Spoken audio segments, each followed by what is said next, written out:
By now, I'm sure many of you have seen dozens of reviews of the Steam Deck OLED. Talk about just how incredible the OLED screen is, how much it changes the overall game experience, and all the little upgrades that Valve made, and just how much of an incredible, system this is. And it is truly. This is an exceptional game experience. The Steam Deck OLED. Every single time I turn it on and I just play games on it, even if I'm just testing different games and stuff like that. It quite surprises me, especially when you consider that you're running games at times 3 times over the frame rate cap of what you got like on the PS4 with graphics that are much better than what you got on that system. I uploaded a video playing 25 older classic games on this device, and the experience on those, when you realize that you were playing a lot of those games, on your couch on a console experience, and now you can take those on the go with you, and not only that, but they perform twice as better and look substantially better as well thanks to the power inside this thing. Yeah, it's an incredible, mesmerizing experience, and every single time I turn on games and I just play them for a little bit, I'm just like I'm captivated at just how incredible the overall experience is, how it looks and performs. I think it's fantastic. Now, I could sit here and just be done with the review and just echo exactly what everyone else has been saying with the Steam Deck OLED, but I want to approach this from a different perspective. I've been away from PC gaming for many years now. People have asked me over the years whether or not I will be returning to PC gaming anytime soon.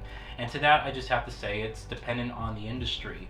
I've always looked at the PC platform, not really as another just platform to play games on, which it is, but rather it's a necessary upgrade or a necessary transition that you make when the console experience can no longer provide you with, borderline baseline frame rates and visuals. Basically, when the graphics of games get so advanced to the point where the console experience can't even hope to match that, and the overall target frame rates aren't met as well. We saw this a lot during the end of the 7th generation, the last couple of years, where both the PlayStation 3 and 360 were just getting really long in the tooth there. They're on the market for far too long without hardware upgrades, and so you saw games like Far Cry 3 running at like sub 20 FPS, and you can get the game on PC, run it at 60, and get visuals that were equivalent to, at the time, a PS4 quality game.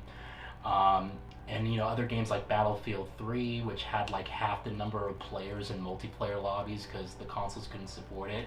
So that was, like, to me, a necessary upgrade, a necessary transition, because you were actually missing out in some cases on core content and stuff, and developers' vision couldn't be met. These days, though, it's very different. We're now in the age of mid-console refreshes, and that's kind of changed the game a lot.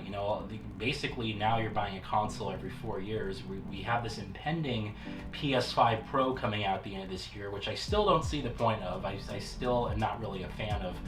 If Sony is truly going to release that system, I just don't know why. But that's the direction that we're sort of headed in right now. And so, the experience there, we've seen a couple games with path tracing and ray tracing where they do look substantially different, but, this is also catapulted with the price increase for GPUs and all this stuff sort of happening there with the market. So it's in flux. The thing is, this really is the first PC-centric device that I've owned since building my computer in 2015, which is still the computer I use today, and it's still surprising me. Like, the day-to-day use of that system that I built with all the money I spent on it, it really bought longevity, and overall, not even just playing games on it, just using it day-to-day, it's perfectly fine for video editing, YouTube watching, or anything else I needed to do besides playing modern games. But this thing is pretty fantastic, but there are some issues here. It's not perfect, and I see a lot of people giving this thing glowing reviews, talk about how amazing it is, and they're playing these games like Cyberpunk and stuff on there, and that's great, and you can do that, right? And again, the things that this device does well, it does so well that in some cases it does overshadow the negatives. However, this is not a device that I can recommend to everybody. And that is the thing that I see a lot of people making, a mistake with, is they sit there and they say, yes, the Steam Deck, go buy it right now. This is a great device, and even if you're not so into PC gaming, this is still a device for you. And I sort of have to make a slight disagreement there. There are some issues with this device when it comes to mostly the software of how this thing kind of runs, and there is a bit of a learning curve. This is not a sort of plug and play device where you download the game, you click play, and you're immediately playing the game at great frame rates and great visuals and all that stuff. There is some tweaking involved, and yes, a lot of you are going to roll your eyes when I say that, and you'll be like, well, of course, it's still using the PC versions of games. You have to tweak the games to get the frame rate right, but I'm not talking about that specifically. It's very easy these days. Games come with graphical presets. You can just choose between one of the 3 or 4 presets to get good performance in this. What I'm talking about is the simplicity of using this device. So the ability to be able to download something, click play, and immediately have it start and you playing the game, and then you can go on to optimization and all that other stuff. There's a bit of a barrier there. This device, I've noticed, has a couple of software issues and glitches, and this is not me running beta software on this thing. I'm running just the actual, stable version of SteamOS. And I've noticed that basically the first week of me actually setting up this device, and yes, it took me an entire week, because basically what I had to do here is I had to download all these games, and then I realized that I couldn't just start these games immediately once I downloaded them.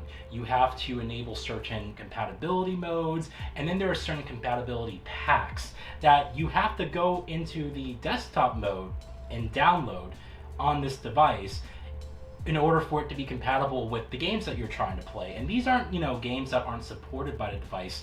These are games that are checkmarked Steam Deck verified. And I've downloaded a bunch of these games, and I've just, I expect once it's verified that you can just click play and then it starts. But that's not the case. Even though that there are a lot of verified games on this thing, like a lot. I think there's like somewhere in the realm of a couple thousand actually verified games, and almost 20,000 of games marked as playable on Steam Deck. There's different levels of compatibility on this thing, and I have to say that Valve's done a tremendous job in terms of making sure that the library that you own on Steam, it's easy to see exactly what is playable on the Steam Deck and what problems they may have tested with these games that may arise when you're trying to play them. So Valve's done a great job in that respect of at least communicating to you what games work, which games don't work, which games work but have a bit of problems. But still, there are some other things when it comes down to this. And this is the thing though, if you do not have any technical experience, if you're the type of person that you have a PC or a computer, it's not a gaming computer, you just have a computer to do whatever on, and there's an error that Windows pops up with, or Mac OS, or whatever software that you're using, and you don't know what to do with that error, you don't know how to troubleshoot anything, this device is not for you. This is not for the technically illiterate. This is not for those who are looking for like a Nintendo Switch experience where you can download the game or just put in the cartridge and then boom, play it. It's not like that at all. It very much feels like a PC-centric device because there is a bit of tweaking that is involved, not with the graphics of the game, but with the actual software. Again, sometimes you have to download certain mods to get games to work. Sometimes you have to download certain compatibility packs in order for the games to work, and everything's being run off of Linux. And Valve has done a lot of work here to make sure that at least switching between the different modes, because there is a desktop mode with this that runs entirely off of Linux software. And again, Valve's done a great job in making sure it's easy for you to switch between a more consoleized UI, what you would get with sort of the SteamOS, versus a desktop mode that's sort of Linux based. You can do it very easily. The thing is though, is that a lot of people are saying go out and buy this device, you're going to have a great time, and if you're not someone who knows how to troubleshoot with different errors and things like that, if you just get stuck because something doesn't work. I think we've all run into that issue where you used a program 1,000 times on a computer, but this one time you just decide to open it, boom, you get some error popping up and you don't know how to fix it. And if your reaction to fixing that error is, well, I'm just going to uninstall and reinstall the software, that's not this is not the device for you. Now, I expect that after saying a lot of that stuff, a lot of you guys are going to put in the comments, well, no shit, this wasn't ever, promised that games are going to work right out of the gate. This is standard stuff with the Steam Deck. People knew this going in. If you were familiar with Proton, if you're familiar with Linux, you would know exactly that this was the process of things, how things work. And I get that, but, I'm coming at this from a level of ignorance, because this is the device that you can just pick up, you spend a lot of money on, right? It's very expensive, and you would expect things that are verified, at least. I could expect things that are playable, but maybe not verified directly to be working with the Steam Deck and all that stuff. At that level, I can say, okay, fine. The games that don't work are only marked as playable. They're not actually verified on the Steam Deck. But this happened with those verified games as well.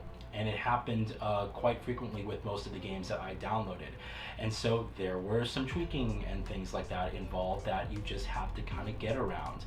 And I feel that most people who, if you're not familiar at all with either Linux systems or even tweaking of hardware or anything like that, you're going to go into this thing and you'd be like, I don't know what I'm doing. This thing has a desktop mode where you can access the actual Linux desktop on purpose. You actually need to use that. You can't avoid using the desktop mode, because it's actually a requirement in order to get some of these games to run at all. So you can't just bypass it and use this as strictly as a Switch experience or a console experience, saying, okay, I downloaded that, I can play it, let's go. You can't do that. You have to go through all these steps as well, because even this thing specifically works with Steam, but you could also download EA Origin on this thing. You could also download the Ubisoft Connect starter platform. You can also download the Rockstar Games launcher. You can download all these different launchers where your other PC games may be. You can do the Epic Game Launcher. You can put that on here. There is a process where you have to go, and it's funny because I looked it up, because I actually had to install, I was testing out all these games, so I installed the Ubisoft Connect, I installed the EA Origin. I'm like, okay, how do I do this? Quick Google search, I find the step-by-step guide, and after 50 steps later, I finally got the software to be installed. Now, it's pretty simplistic, but there's just a lot of steps. There's a lot of steps in order to get things to actually work and run on this thing, and it's just that alone. It's that barrier that I feel is going to turn a lot of people off if you're not familiar at all with doing that in the first place. I've modded games before. I'm familiar enough with PC stuff that I feel comfortable going in there, even though I didn't know Linux prior to this thing, because I had to learn Linux basically. A very I guess it's still like a custom-made Steam version of Linux, right? But it's still based off Linux software, so I had to kind of learn Linux a little bit, because that was a bit confusing coming from Windows, and I wasn't familiar at all with Linux. I never used it before, so I kind of had to familiarize myself a bit with that, and then I had to follow through all these different steps and step-by-step guides and videos on YouTube in order to get things to work. And at the end of the day, I got it to work. Yes, all that stuff, 50 steps later, it worked perfectly fine. I was able to get the games to work and run. But it was only after that amount of time that I finally got the incredible game experience that the Steam Deck OLED provides. So you gotta keep that in mind, and that's gonna turn a lot of people off, I feel, who, again, aren't technically comfortable enough going in there and tweaking things. This is not a Valve PC console. Don't look at it that way.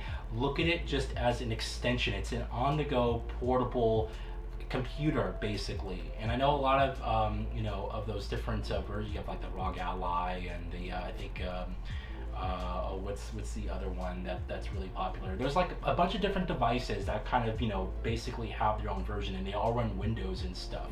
And Valve has the most consoleized software and experience compared to all those other competitors.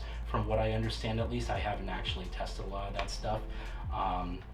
So they have like the most streamlined version, but even the most streamlined version still requires enough technical knowledge to go in there and tweak some things. All right. So that's the main thing I wanted to get across with this review, is that this is not a device for everyone. And I see a lot of people saying, you know, go in there, jump in there, this is a great device. Even if you don't own a PC, you can get this thing, you can still get a really good experience. And yes, you can, but you need to be comfortable enough to go in there and get things to work. Because things do not just work right out of the box. And that alone is going to turn some people off this thing. Now, the price and stuff and overall value for what you get, I think is fantastic. This is the best fucking screen I've ever seen in my entire life on a portable. Better than any phone I've owned, better than, you know, any portable system. The PlayStation Vita, which was previously, I think, a better, in my opinion, it was the most beautiful screen on a handheld. And the Switch, you know, screen is fine. I have a Switch Lite. I don't have the Switch OLED, right? But, you know, the PS Vita used an OLED screen at the time. It was very, very much advanced. The screen on this thing is incredible. It's not just incredible because it's an OLED panel, and that itself makes the black levels just, the whole game just has this 3D pop to it almost, right? But I'm used to having, you know, OLED screens. This is a Master Series Sony OLED right here behind me, right? So I'm used to seeing that. But for me, the big thing is color accuracy, the overall balance, and motion handling and all that stuff. This screen is just on another level. You can actually tweak it so that if you actually want more saturation, if accuracy and you know white balance, if that stuff is not your thing, you can actually tweak this thing to make it as inaccurate or as accurate as you actually like. And it's great because Valve makes this super easy. Again, they actually have a D65 white point slider, and it's set by default on 6500 Kelvin, which is perfect. That's what white point is, right? But if you don't like warmer, you know, color tones, you can actually pump it up to a cooler tone. You can get a look that I guess works for you. And the saturation levels as well, you can just map this thing directly to Rec 709 and it looks fantastic. And in HDR, everything's automatically mapped to DCI-P3. And I think it even supports a bit of coverage of the Rec 2020 space as well. And that's the other thing as well, is you actually have HDR support on this device. The HDR is it's just on another level. I've never seen a screen of this size reach a peak brightness this bright before. It truly is 1,000 nits of what Valve actually advertised, and that's, you know, 2% window. That's like instant highlights, right? You'll see that brightness in little small highlights. But even the full screen brightness manages a really respectable, I think, what, 500-600 nits or so. It's a really, really nice, vivid screen, and again, it's accurate, and I love this thing for it. I know when I'm playing games on this thing, the colors look perfectly right, the white balance looks perfectly right, everything about the black levels and there's no black crush or any of that annoying stuff that I've seen. It just looks perfect, and this makes playing some of the older games on this thing, the games from like, you know, 6th and 7th generation where you didn't have OLED screens at the time, you can play this stuff. Like I was playing Fear 2 in one of my videos on this thing, and my god, it's just the black levels that they with the OLED panel, and then just you have the instant response because it's an OLED panel as well, the motion clarity, and it runs at 90 frames per second. It's just an incredible experience. And that's really, when it comes down to it, why this device is getting so much love, and really why I love it as well. You know, it is not perfect. It is not a device for everyone. There is that barrier of entry if you're not really technically proficient or comfortable enough going in there and tweaking things and stuff like that, right? There is that barrier. But at the end of the day, you're getting an experience on here that is second to none, in my opinion. I've never experienced a game experience on the go that's been as close to near perfection as this device is. And you don't really feel, the thing is, you don't feel like you're sacrificing much, right? Yes, you sacrifice a bit of performance and some visual fidelity when it comes to newer games, but strictly as a 7th, 8th, some 6th gen, you know, experiences on the go, strictly as a system that can play those games, I mean, it just blew my mind, you know, because I was playing Far Cry 3, and I was like, oh my god, I can get basically, you know, 60 plus frames per second. If I tweak it down, if I put the graphics down a little bit, I can get up to 90 frames per second on the go. It runs at a slightly higher resolution than it did on the Xbox 360, and it runs at over 3 times the frame rate with visuals that are better than that system. It really puts things into perspective how far we've come. When I was playing Alien Isolation on this thing, I was having a heart attack all over again. I was like, this is absolutely phenomenal. I'm playing this game at better than PS4 quality visuals at 3 times the fucking frame rate. It looks amazing. And at the end of the day, this thing just puts a giant smile on your face when you're experiencing this thing, you know, for the first time, and then every time after that, really. It never really, you know, fails to really impress you. Yes, there's that barrier there, but if you're able to get past that, you're in for just one of the best game experiences. And the fact that you can take this anywhere with you, right? It's just awesome. Now, in terms of the battery life on this thing, I think it's pretty solid. Again, I'm playing older games on this, so if I was playing modern stuff like Cyberpunk, Baldur's Gate 3, etc., then yeah, you know, I probably would get 2 to 3 hours of playtime with those games. They're really graphically intensive. They're basically pushing the hardware to its limits, right? But strictly as a device that can play 6th, 7th, and earlier 8th gen games, I found that I was able to get this thing to last me throughout the entire day pretty easily. I wasn't playing this thing constantly throughout the day, right? But I was, you know, if you play it for like an hour, take a break, play for another hour, take a little break, you know, if you do that, right? If you're not constantly playing this thing and you play it for a couple hours at a time, periodically throughout the day, this thing should last you basically all day. And because you're playing these older games, you're getting a lot better performance. It's not using a lot of the core power in this thing, and all it's doing is dissipating a little bit of heat because it's not really pushing it as far as it could go. So that's what's great about this thing, and playing these older games, that's what's great about that as well, because you can get better battery life if the games are not as graphically intensive. So it kind of varies depending on the experience that you're looking for.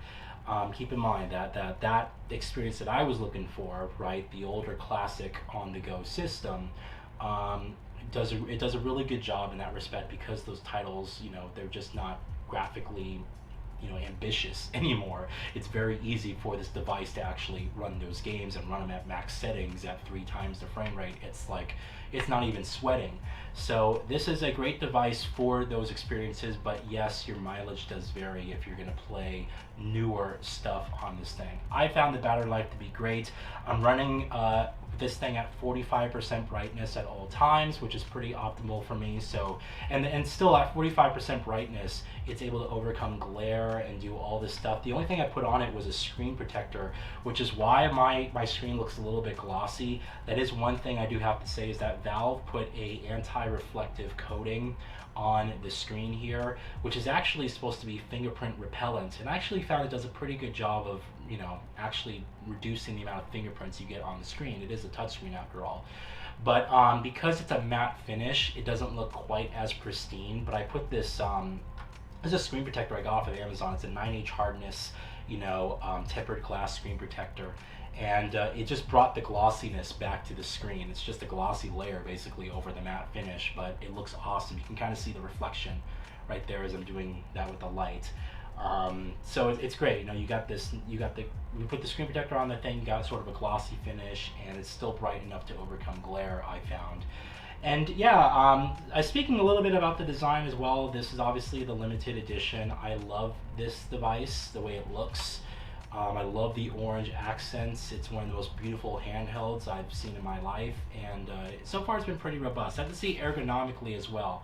I do notice a little bit of fatigue because yes, this device is large. I do find the weight evenly distributed throughout the entire thing, so it's not like, you know, you get one. It's not like the battery's like on the left side and you get like this really, you know, big heft on this particular side. It's not like that at all. It feels very balanced when you're holding it in your hand, but it's still a big device. Ergonomically, it is better than the Switch. It's better than any handheld I've ever used, in fact. But I still found that for long periods of time, I did find this thing to be a little bit fatiguing in the actual hands. So, you know, I wouldn't sit there and try to dump hours into this thing. Obviously, you know, people are comfortable or susceptible to different, levels of comfort. So your mileage will vary with that as well. But the great thing about this as well is that this has Bluetooth. So you can connect a controller to this thing via Bluetooth and just play everything off of the controller and just have this thing propped up, and you would just get basically a console-like experience using basically the hardware, just the screen itself.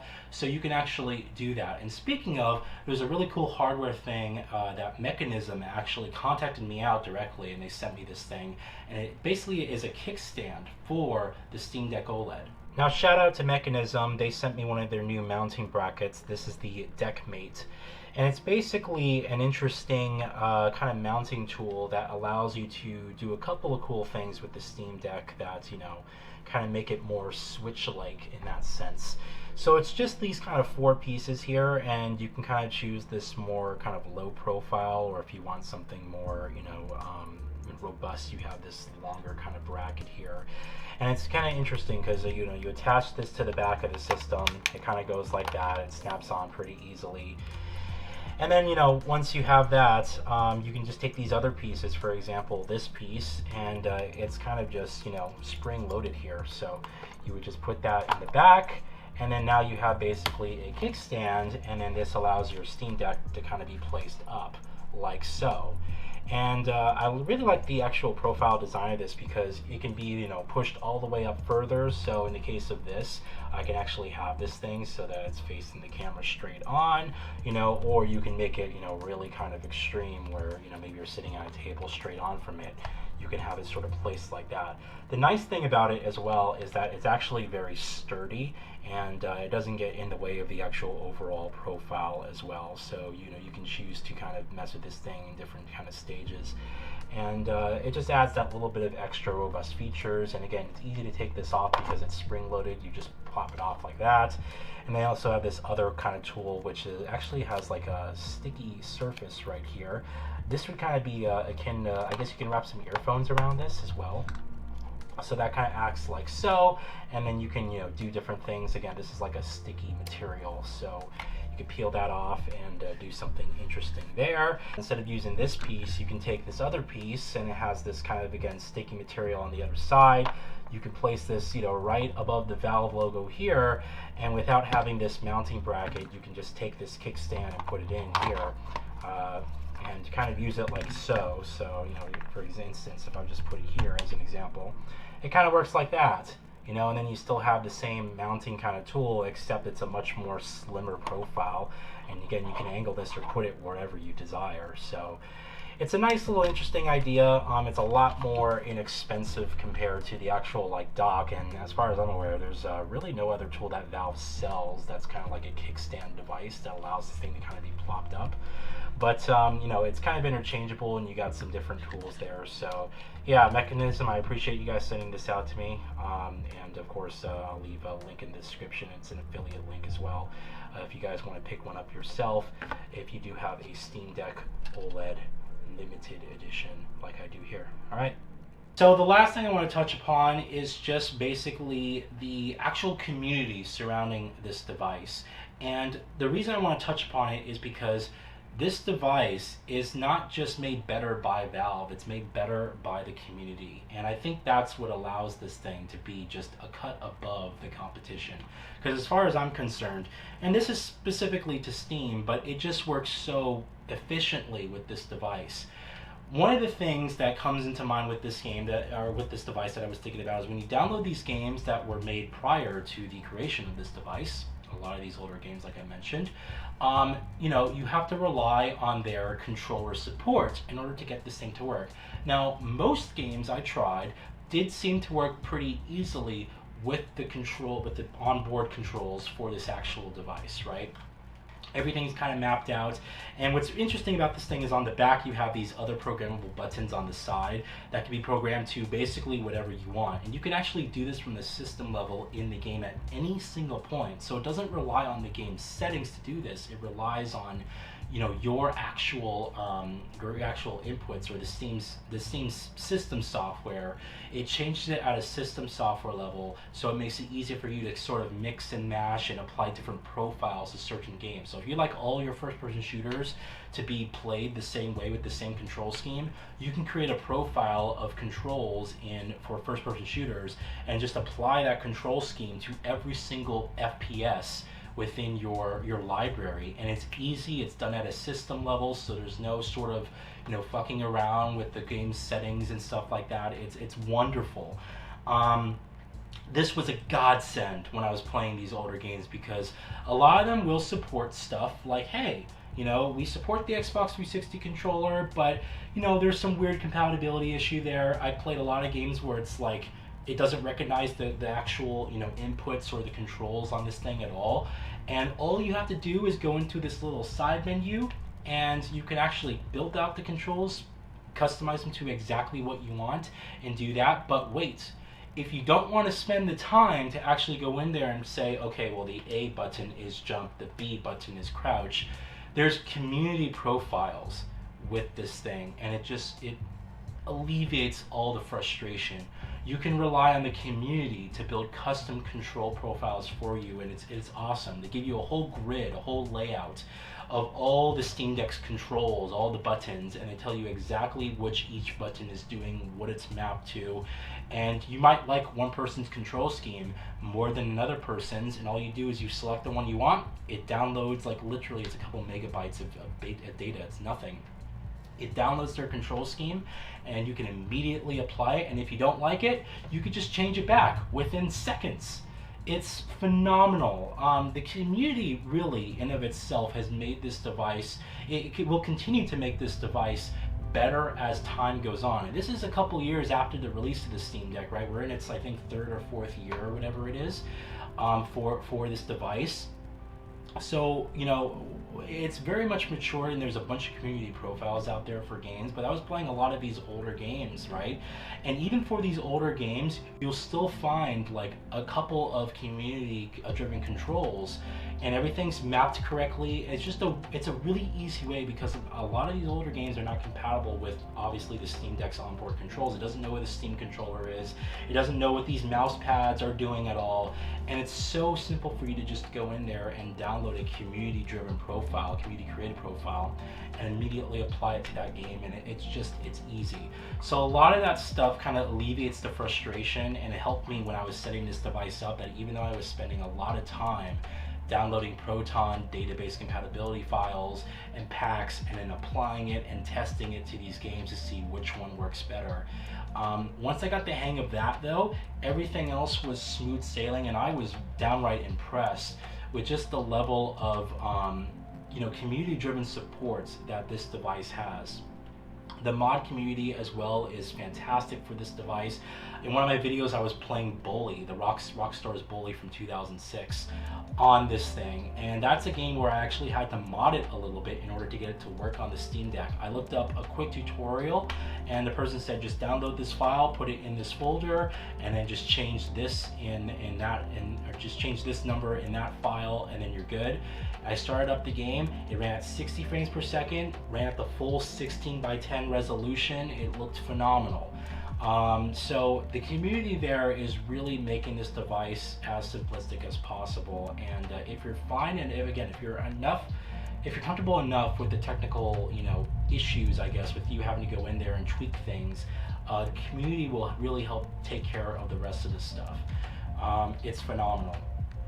Other good things I can talk about it briefly, the speakers, which I kind of demonstrated in my last video. These are the best speakers I've ever experienced on a handheld. You get really good channel separation, and I was impressed. There seems to be some type of software, 3D sort of emulation technology, something in there, I don't know.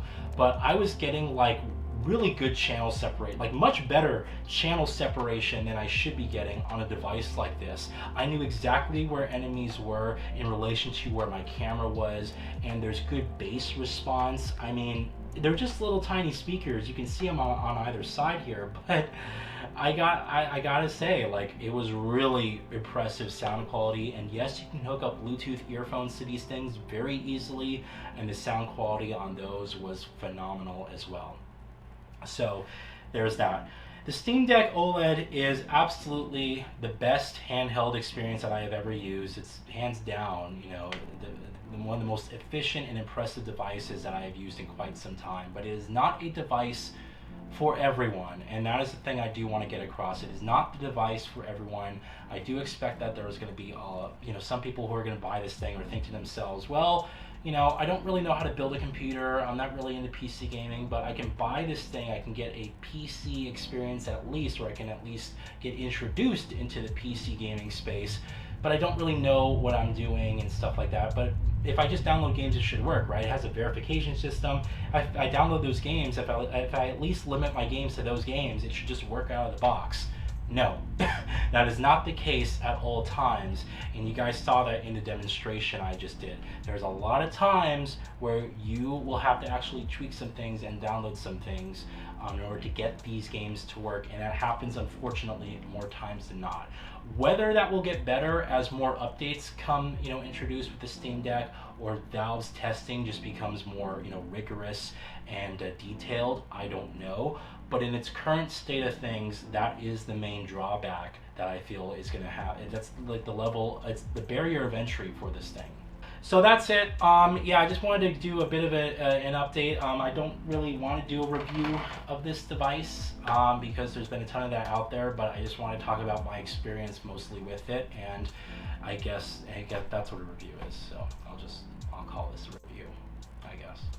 All right, I hope you guys have a great day, and thank you so much for watching. If you guys have a Steam Deck, if you have an OLED or even just a regular one, let me know. Did you experience a lot of this other stuff that I was sort of going through? I'd actually be very curious to hear, for those of you who do have the device, whether, you know, you found that you had to tweak your games a lot more, or whether things got better as time went on.